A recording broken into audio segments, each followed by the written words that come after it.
All right. Well, welcome everyone to this wonderful opportunity to learn more about supplier relationship management. I am Amanda Prochaska. I'm the Chief Wonder Officer of Wonder Services.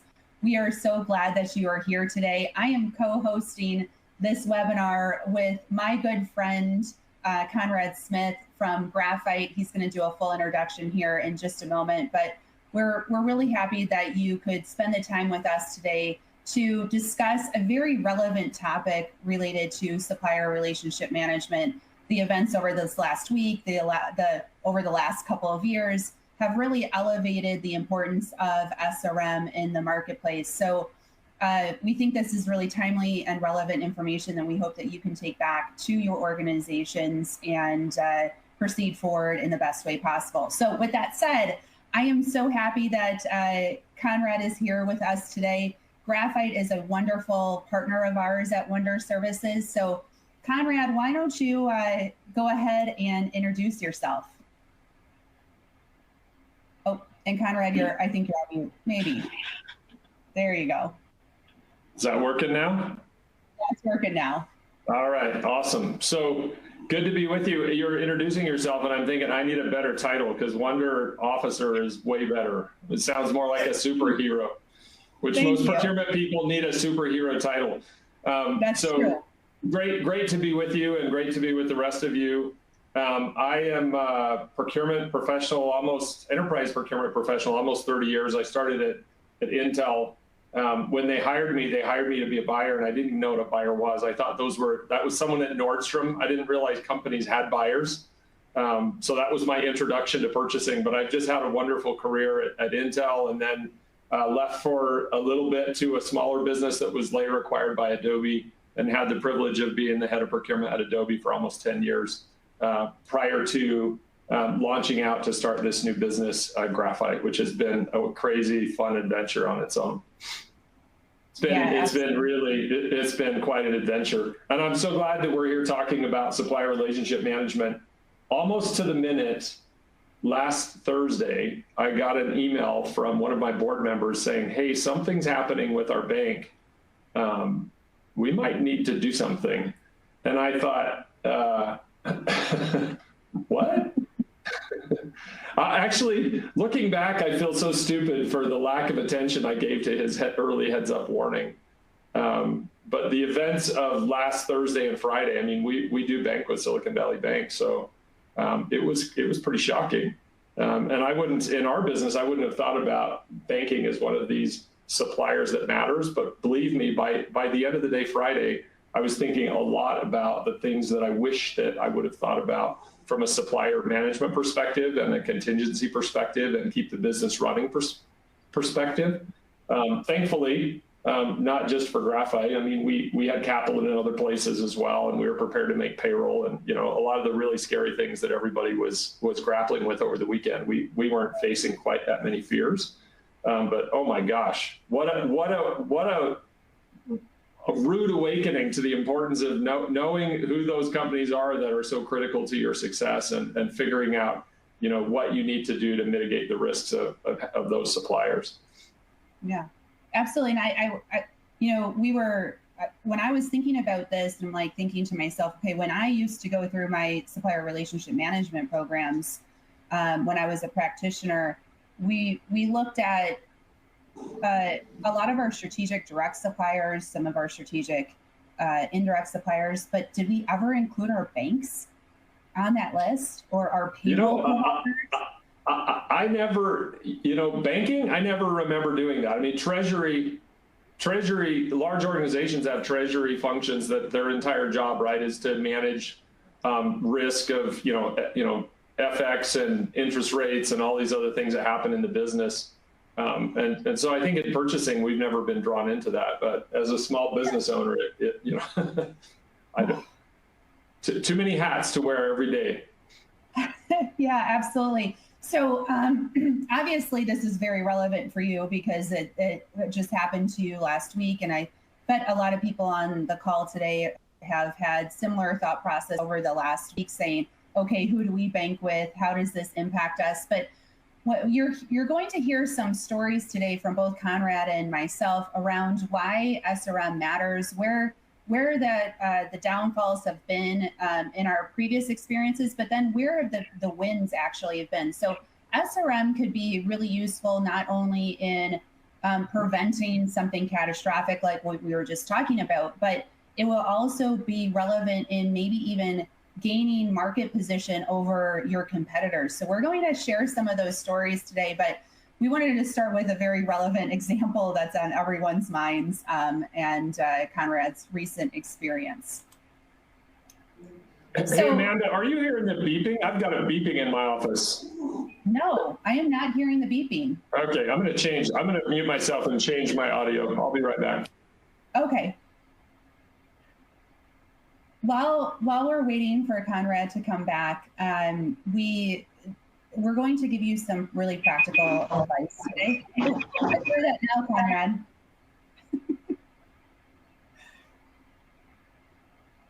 We're going to give you some really practical advice to how to walk yourself through an SRM program if you're new to it, or if you already have an existing one today. It might be really great to refresh yourself and learn some additional tips and tricks today. So, Conrad, would you be ready to kind of set the stage for us on this slide?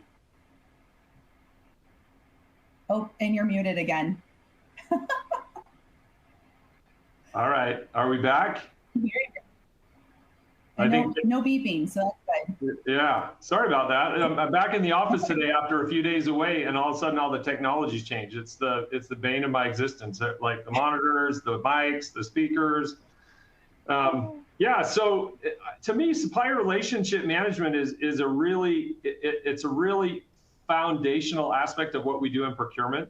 You know, I'm sure there's a lot of people on the phone that have done this day in and day out. It's a great reminder to kind of step back and say, you know, what are we doing? Why are we doing it? How does it work? So from a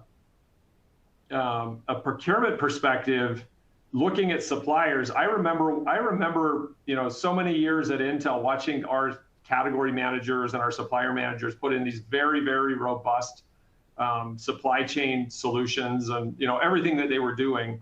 I left Intel and went to start procurement at this smaller business, and we had nothing. So it was a start from scratch experience. And it was really revealing to sort of stop and realize that what we needed in the organization as a small business or as a different business is not the same thing that we needed in the other business. So when it comes down to expectations from a supplier relationship management program perspective, it's really important to recognize, realize, and understand what you're trying to accomplish, right? There's a lot of really great frameworks out there and processes that we can bring to the table from a program and a process to implement. There's no reason to start from scratch. There's lots of, I know, Amanda, you'll talk in a few minutes about the connection and the relationship between, or the overlap between supplier relationship management and employee management, all sorts of other, you know, relationship management aspects. But there's no doubt in my mind, whether it comes to managing suppliers or you're managing employees or you're managing children, hopefully not trying to manage your spouse, because I found that's a disaster. Don't try that, right? But any of those things that you're managing, you know, it's really important to have a plan, set goals, set expectations, and actually have a program in place. You know, we can survive, we can get by, sort of shooting by the hip. Unfortunately, that's how some days progress. But when we can step back, set a strategy, set a plan, and look into the future, that's really the best. That's really the best practice. Now, one other thing to mention. You know, I think we'll talk throughout our little chat here today. So much of what we do, or what we're going to talk about, probably is going to sound a little bit overwhelming. I know every one of us are swamped on the purchasing side. You know, I remember when I left into that smaller business, like every day someone would walk in and put a surprise on my desk, and it would just disrupt my entire day, my entire week, and like I couldn't do anything. Starting, you know, going and putting a supplier relationship management program in place, and everything we're going to talk about today, you know, don't let this overwhelm you, and don't think for a minute that your stakeholders aren't already doing some supplier relationship management as well. So involving them in the process making it work with them instead of without them is really the path forward. Yeah, absolutely. And I think just with anything that we try to accomplish as a procurement organization, it's being really crystal clear on what your goals are for that SRM program, because it can take various different flavors, if you will, depending on what you need as an organization. So there's definitely not a one size fits all approach here. It really needs to be tied into what your strategic goals are as a company and what is going to create value for you out of this SRM program. So it's a very important step to set the stage and create that very crystal clear objective of what you're trying to achieve. Amanda, what you're saying reminds me so much of my core belief about procurement. We as procurement professionals exist for one reason, one reason alone. I mean, we get lost sometimes with our own goals and other things we're running around working on, but that is to enable the business to be successful. Absolutely. Right? That's the only reason we exist. If we're not helping them be more successful, we might as well just pack our bags and go home, because for sure we're slowing them down if we're not helping them, right? And we can't allow that. So the program that we implement, I love what you said, because it has to understand, recognize what they need, and it has to bring those needs into the program. It's the beginning of that. And so you might be in a business that needs to do on-site audits, and you might be in a business that is just a ridiculous thing to do. And there's 15 or 20 other things that might or might not be ridiculous that you really need to understand, how to make it work for your organization. All right. Absolutely. 100% cheering you on over here, Conrad. Perfectly stated. So let's move into a little bit about segmentation and how to go about doing that. So you want to share some of your thoughts on this? Yeah, gosh. So supplier segment, this is one of those things that you just need to start with. You show up at the office, you look at your organization and you go, okay, I've got, I don't know, you may have 1,000, you may have 10,000, you may have 50,000 suppliers in your organization. There's no way, given the limited time that you have, that you can tackle relationship management of 100% of your suppliers, right? Or how you engage, how you deal with them, how you contract with them, all those other investments that you're going to make with the supplier. You just can't do that with all of them. So it requires a thoughtful sort of model and consideration about who are your strategic suppliers, who are your operational suppliers. Most often you'll see these supplier segmentation diagrams like in a 2x2 matrix. That's the one I've seen the most and used the most. That's pretty straightforward, right? On one side of the axis, like vertically, you usually have your spend, and horizontal, you usually have your critical to the business matrix, and you can very quickly start pegging your suppliers into one space or another. As you grow, and depending on the size of your team and your organization and your spend, this might be something that you need to do within each of the categories, right? Because you'll have massive spend in cloud services, and that will dwarf everything else that you're going to do maybe over in facilities or HR management. And each of your key business stakeholders and each of your key spend categories deserves the opportunity to be treated accordingly, and identify those suppliers that really matter. I mean, the bank for me is really critical. You would think, like, on a day-to-day basis, go to the bank, cash the checks, get the money. This is kind of transactional, until something happens and you realize it's a lot more strategic and critical than just a transactional aspect of what we do. So looking at it and asking yourself the question, who are the suppliers? And I think most procurement professionals are going to err. You might have experienced this too, Amanda, but it's really easy to do this and then end up with 10 times more suppliers to manage than you planned on when you started. So you end up with 50 instead of 5, and you've got to like start cleaning that list out and going, which are these? If they go away, the business breaks, period. Like, we can't have business, and start with those that are so critical that they break the business.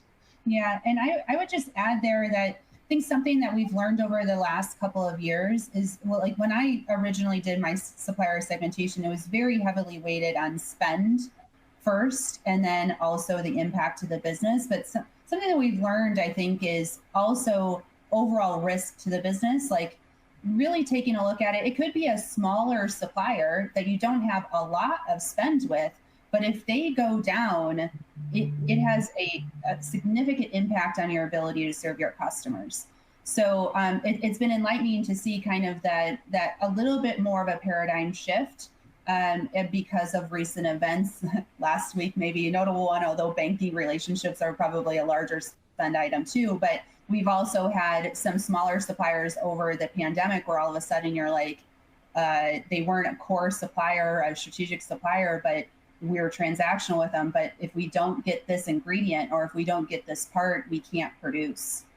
Yeah, for sure. Whoever ends up high on that critical axis has to get attention, right? Yes. You have to pay attention to those that are critical. Yep. Absolutely. Yeah. So one thing that came up yesterday when we were talking about supplier segmentation and just in our conversations leading up to this was it's very interesting to have supplier segmentation of what we think the supplier's role is and our relationship with them. But customer segmentation is also something to keep in mind as you're moving forward with an SRM program. So the main question to ask yourself is, how are your customers segmenting you? It's funny, they're doing the same thing on the other side, right? They are. They're segmenting you. And if you think you have a strategic supplier, but they're putting you in kind of an operational or a C bucket, if you will, you're going to have inconsistencies in that relationship. So the more transparency you can get around how you are being segmented on the customer side could be really enlightening to the overall relationship. And I'm going to share a story here that was kind of eye-opening to me. I was at an event last week and sitting around a dinner table, and we were sharing kind of war stories of what happened over the last couple of years.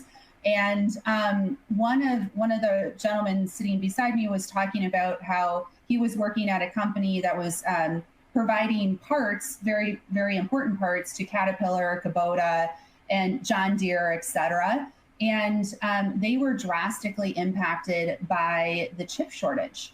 So they could not produce what they needed to provide to their customers fast enough because they couldn't get the chips. So the conversation went on to say, so what we did was we started segmenting our customers, and our A customers, those most strategic customers, got the part. But the B customers, the C customers, the D customers, those kind of middle two, they were rationed. Like we gave them some supply, but not a lot of supply. And the D customers just didn't get anything. And so the follow-up question was, well, how did you segment your customers? What does that look like? And it came down to margin.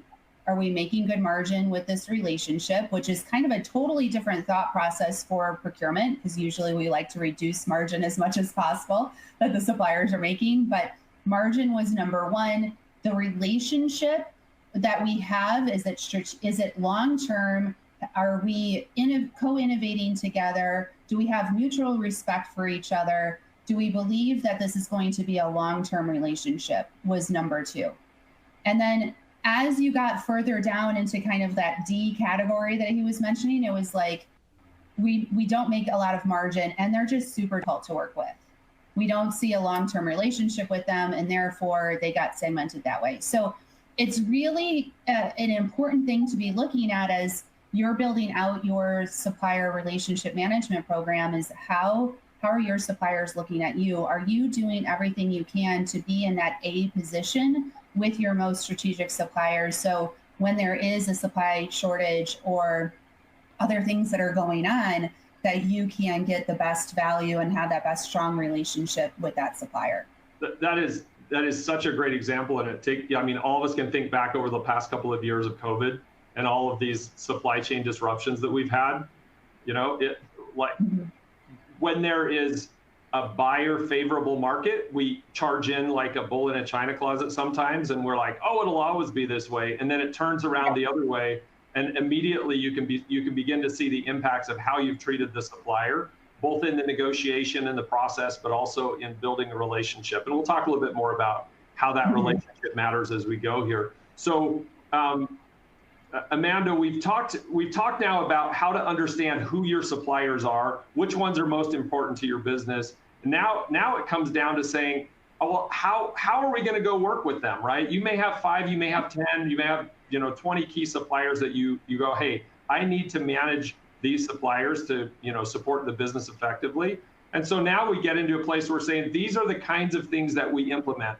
When you look back into examples that you've seen, what are the key things that are the building blocks of that engagement and communication strategy? Yeah.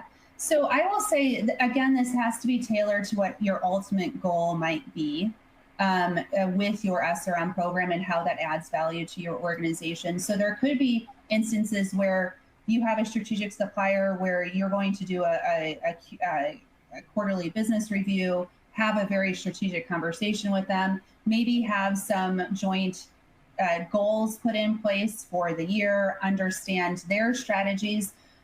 But it could go to an extent, and I'll give you an example at Kraft that I experienced when I started at Kraft, gosh, eons ago now. But when I started at Kraft, there were some brilliant people there who were implementing a very strategic SRM program where for those top handful of suppliers, they actually became embedded into our organization. And what did that look like? It looked like a very long-term contract with them. And it looked like co-investments into adding capacity to lines or different things that we need to accomplish together to drive innovation. So there was language in these contracts about leveraging capital across the relationship. There were also things like their teams, the suppliers' teams, actually sat on site with our teams, so they were actually literally part of the team. So, and the reason why Kraft was doing that was because they knew the importance of the capability that those suppliers could bring into our organization to supplement the brilliant people that were already there at Kraft. But then they also realized that if we work together in a long-term relationship where we're not just thinking about the next contract renewal, we could get a lot more done collectively. So that was probably the extreme of that engagement, but it worked phenomenally well. And they were, because of this relationship, they were able to launch new innovative products at a much more rapid pace than what we were before. So that is an example that's like the shining beacon of how to do this effectively. But if you don't have that need as an organization, it can be definitely tailored to more of that quarterly engagement or even a weekly engagement, depending on the need. Yeah, for sure. If they're in your business that closely, they may actually literally be in the business. Yeah. But at the same time, there's for sure there's suppliers where meeting with them once a year, setting expectations, reviewing, like understanding how you turn those dials and how you do this at the right level, and if that for efficient use of your resources, their resources, and time. No problem at all doing that. So we know who the suppliers are. We start to put together a strategy. By the way, I don't think this is something we should do in isolation, particularly with those most critical suppliers, right? So if you've got someone like your example with Kraft, sitting down with them and saying, hey, this is what we're seeing. What do you think about an approach like this? How can we do it differently? Usually the one-sided strategy and design doesn't work. And then you end up being the B customer, right? Back to the customer segmentation stuff. Yeah, absolutely. So a really important part of that, of sort of the framework and the engagement, is understanding how to manage performance. And there's good performance, there's bad performance, there's all sorts of things. My favorite example, and you won't be able to read this, but I dug it out of my box this morning. This is my original, my Intel badge. And on the back, I felt like, now I look at this compared to what I carry to work every day, and this is really thick, but it has this management task cycle. And in the management task cycle, it taught, I really learned from them how to manage from an employee perspective.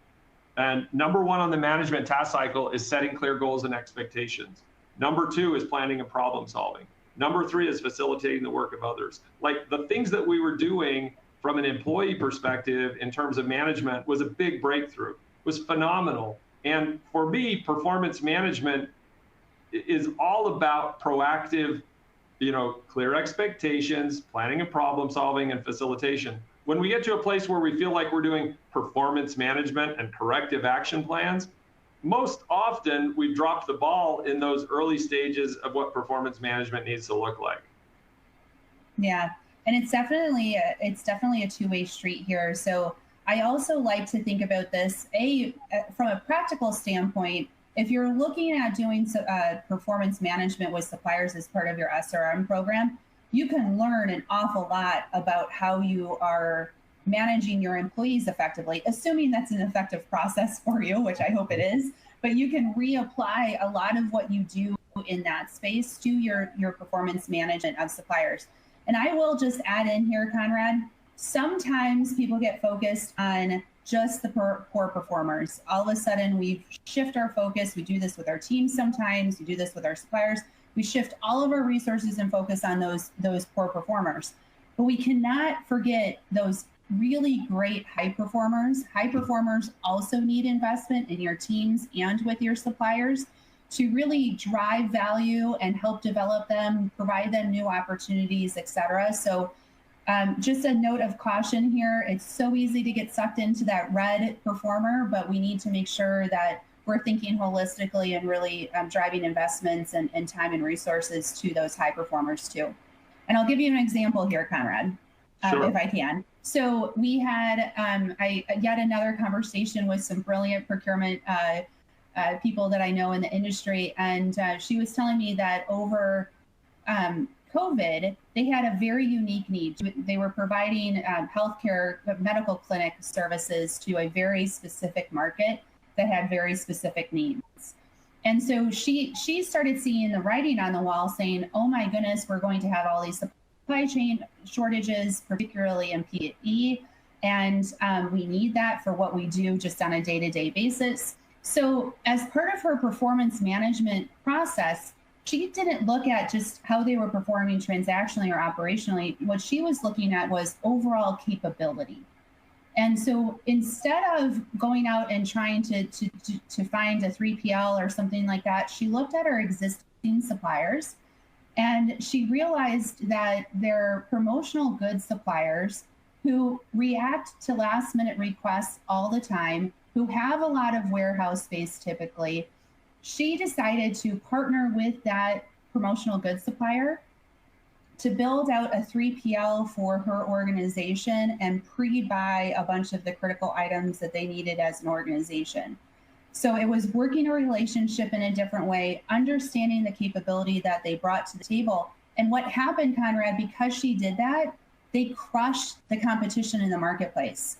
They were able to take over more more accounts because their competition couldn't provide the needed services that were out there and that were needed in the marketplace. So that to me is like the ultimate story of performance management, and not just understanding how transactionally they're working, but the overall capability that you have in your supply base. Yeah, to me, I think a lot about this as, I mean, you could almost get rid of performance and say value management, right? Like, yeah, how do right. we optimize the value? And if they're struggling to bring the value that we need or that we expect, let's figure out how to make the changes in the relationship and whatever to get the value up. But for sure, those highest performing, highest value suppliers have, in many cases, so much more potential to help us than. I got so many stories. I know we're short on time. Yeah, we're gonna go. Coming to mind, but there's so many opportunities to do more with the people that you have. Like, anyway. Yeah.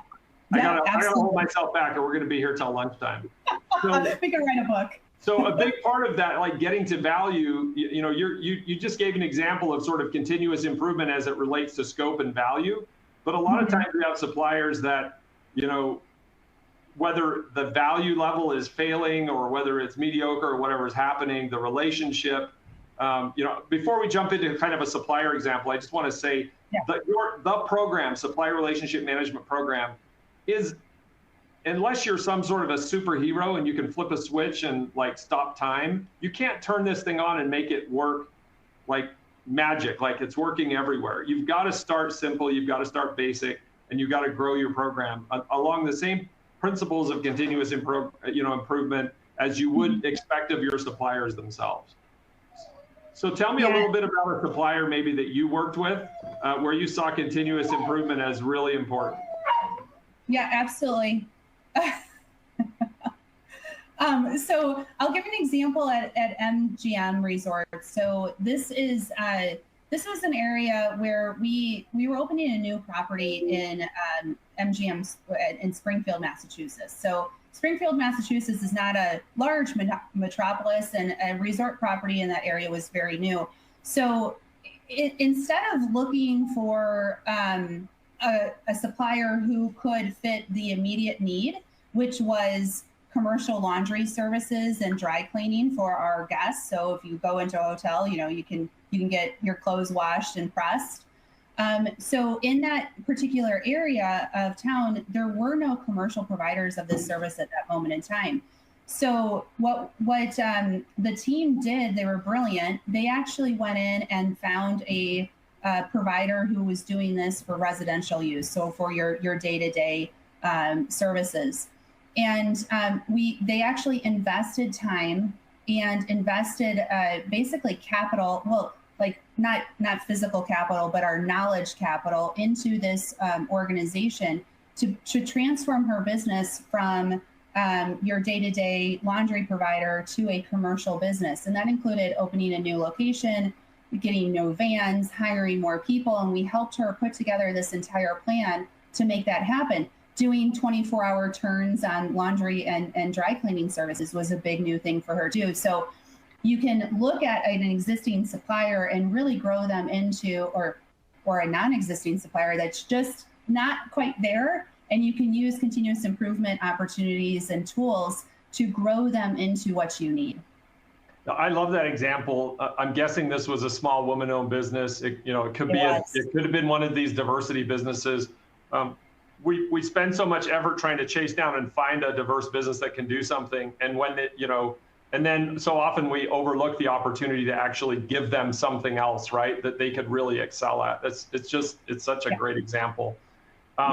So I think as we implement the methodology and we start getting into performance and continuous improvement, we're lifting the value. You talked a little bit about being a preferred customer of the supplier. When you look at supplier relationship management and the relationship, how do you, particularly when you think about, some folks on the phone, I'm sure, are smaller organizations, smaller teams working with bigger suppliers. We may have some folks on the line here that are, I started at Intel, and I always just thought, oh, this is amazing. Everybody on the planet wants to be a supplier for Intel, and they were all bending over backwards to give us good pricing. And how do you manage that, the mutual aspect of the relationship here, truly make it a two-way street?